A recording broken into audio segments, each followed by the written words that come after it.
Os parques naturais son os recunchos máis puros da nosa terra. Eses lugares onde o verde se estende ata o horizonte e os ríos e o mar murmuran segredos ancestrais. Os parques naturais son espazos de vida. Territorios onde a esencia do medio aínda se mantén intacta. Como un eco do pasado que nos lembra quen somos e de onde vimos. Os parques naturais son santuarios da natureza. Ecosistemas singulares que se converten en guardiáns enxebres das tradicións, onde as paisaxes e os aromas poden transportarnos ás raíces da nosa identidade. Nos seus sendeiros, entre bosques frondosos, ríos cristalinos ou os pés de mares infinitos, atopamos recunchos idílicos que nos devolven a harmonía do mundo primitivo, a ese tempo pretérito onde non había presas nin artificios. Así, percorrer un parque natural convértese nunha experiencia única, onde cada paso é un encontro coa verdadeira esencia da vida, un recordo imborrable que permanece para sempre en nós. Pero isto non é todo. Os parques naturais son tamén un compromiso co futuro, unha mostra de amor e respecto pola nosa terra e as súas xentes, as pasadas, as presentes e as futuras.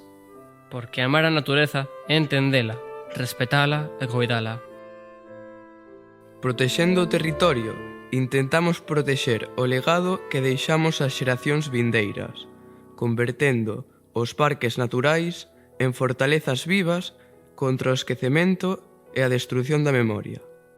E si, para nós, como meses que somos, como avilanchos de pro, sen desmerecer a ningún outro dos fabulosos parques naturais que hai na nosa terra, o noso favorito é o Parque Natural das Fragas do Eume.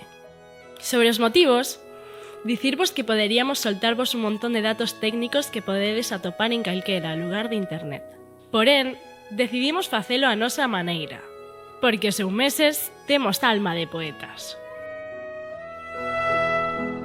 As fragas do Eume gustannos porque son un murmurio verde, un recuncho onde o vento xoga, onde o río canta e o bosque durme baixo o sol e a chuvia que todo o regan. Porque son un espazo onde terra, auga e ceo fúndense nunha fértil aperta que dá lugar á vida. Ese lugar onde o tempo pasa devagar e as almas sensibles atopan o seu anelo. Onde as montañas contan historias antigas, case esquecidas polos humanos, e os carreiros de luz e misterio xeran soños dun mundo mellor que voan ceibes. Por último, quédanos respostar á pregunta de como podemos axudar a súa conservación. Por un lado, pensamos que é imprescindible protexer a súa esencia e a súa personalidade, evitando a colonización de eucaliptos. Cada vez son máis e cada vez ocupan máis espacio no noso bosque. Isto dá lugar a unha perda na súa biodiversidade, facendo que deixen de ser un lugar especial para converterse en espazos sen interés nin encanto algún.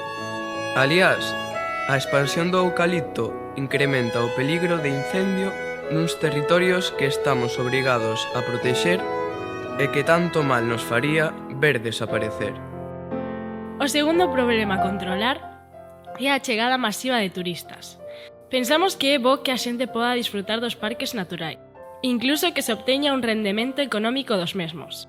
Pero isto non debe facerse a conta da súa propia supervivencia. Os parques naturais non son parques de atraccións, e a chegada masiva de visitantes é un perigo real en forma de contaminación e de residuos. O que para nós ten que ser un refuxio non debe converterse nun fugaz escenario para os que, sen respeto ningún, tan só procuran unha postal para a súa colección.